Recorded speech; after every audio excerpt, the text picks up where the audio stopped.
நம்ம உடம்புல இருக்க 7 ஆதார சக்கரங்களை சரி பண்ணிக்கிட்டோன்னா நம்ம வாழ்க்கை எந்த பிரச்சனையும் இல்லாமல் இருக்கும்.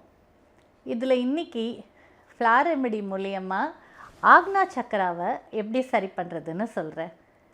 இந்த ஆக்னா சக்கரா எப்போ பழுதாகும்னு பார்த்தீங்கன்னா, மனசுக்குள்ளே அதிக கவலைகள் சேர்ந்ததுன்னா ரிப்பீட்டடாக தாட்ஸ் ஓட ஆரம்பிச்சிடும். உங்களால் தூங்க முடியாது, நிம்மதியாக இருக்க முடியாது, மனசுக்குள்ளே திரும்ப திரும்ப ஏதோ குரல் கேட்டுகிட்டே இருக்கும், உங்கள் கவலைகள் ரிப்பீட்டடாக ஓடிக்கிட்டே இருக்கும்.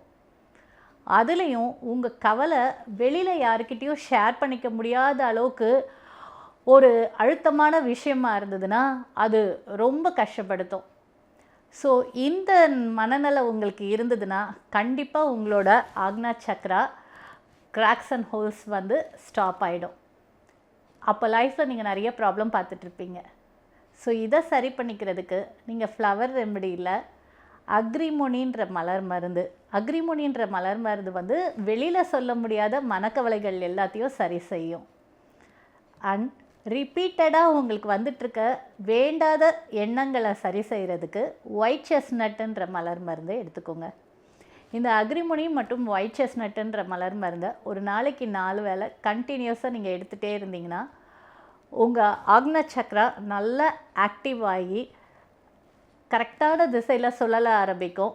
உங்கள் மனசு ரொம்ப அமைதியாகும், மைண்டுக்குள்ளே எந்த தாட்ஸும் இருக்காது, லைஃப்பை ஹாப்பியாக லீட் பண்ண ஆரம்பிச்சிருவீங்க.